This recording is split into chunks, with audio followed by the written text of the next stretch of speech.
Hey everyone, we can use the genitive case in Latin with locations. Let's find out how.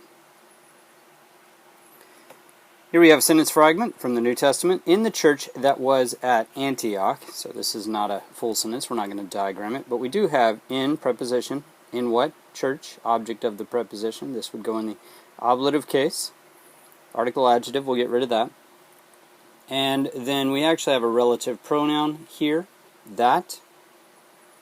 Relative pronoun sets off a clause, and the clause was that was at Antioch. And we do have a subject in this clause, and that's the word, the relative pronoun, that. The verb of the clause was, it's just a state of being verb because it shows something existed somewhere. We're talking about the church that existed in Antioch. And we have the preposition at and Antioch. Now, in Latin, this is going to go into the genitive case, and I'll explain why in just a moment. Alright, let's translate this. In ecclesia, in the ablative case, in ecclesia, que is the relative pronoun. It's feminine because ecclesia is feminine, and that's the word that is replacing. In ecclesia que, and then was, is erat. In ecclesia que erat. Now, at Antioch. We're not going to translate at. We're simply going to take the word Antioch, which in Latin is almost the same. Make sure I spell it right. Antiocha. And we're going to put it in the genitive case. Simple as that. In Latin, with towns that end with first and second declension endings, if you are in the town, it goes into the genitive case. So here, let's make this a town. That's Squareville.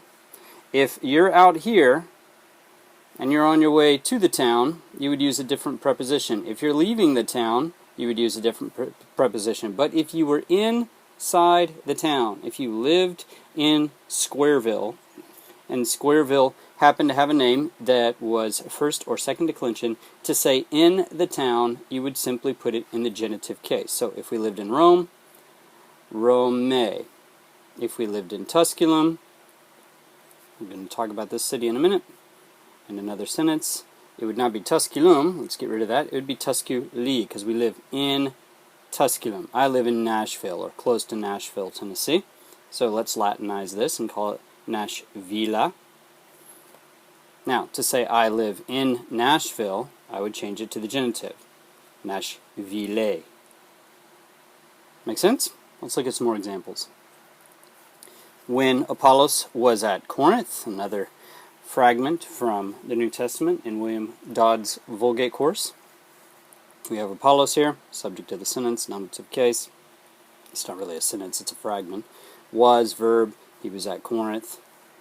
And it's a fragment because, we really don't know what's going on here. When Apollos was at Corinth is not a complete sentence. When is an adverb, though. We're not going to diagram this because it's a fragment. So, we're just going to translate this directly into Latin, and we would have cum, which means with, but it can also mean when, since, although. When it does mean when, since, and although, it's typically followed by the subjunctive. We'll talk about that at another time, but I'm about to use the subjunctive here. So, cum Apollos esset, when Apollos was at Corinth. So, in Latin, Corinthus, right? But we're going to put it in the genitive, so we're going to get rid of Corinthus, which is nominative, and replace it with Corinthus. Corinthi. Cum Apollos erat Corinthi. Cum Apollos esset. Sorry about that. I said erat, but that was wrong. That was indicative. It should have been subjunctive. Cum Apollos esset Corinthi. Cum Apollos esset Corinthi. Okay, let's look at some more.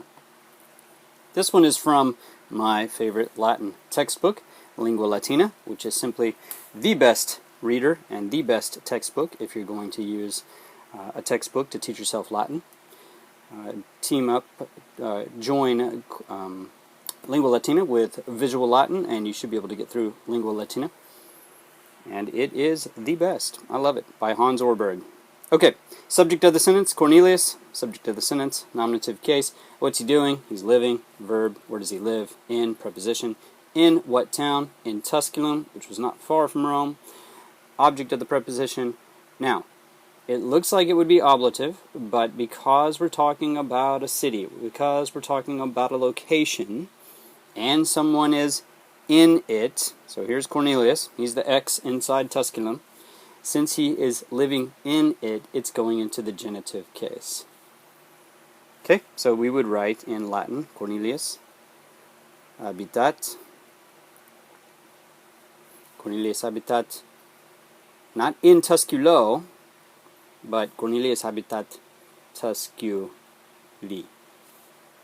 Genitive case. Right? That means in Tusculum. He lives in Tusculum. Let's do another one. There's another character from Lingua Latina that lives in Rome. Lydia lives in Rome. Lydia, subject of the sentence. Nominative case. What's she doing? She's living. Verb. Where does she live? In, preposition. In what? The city of Rome. Object of the preposition. Since she's in the city, right, here she is again. There's Lydia. She's an X. She lives in the square. She lives in Rome. It is in the genitive case. Right? So, in Latin, Lydia habitat. Ready? Rome, a genitive case.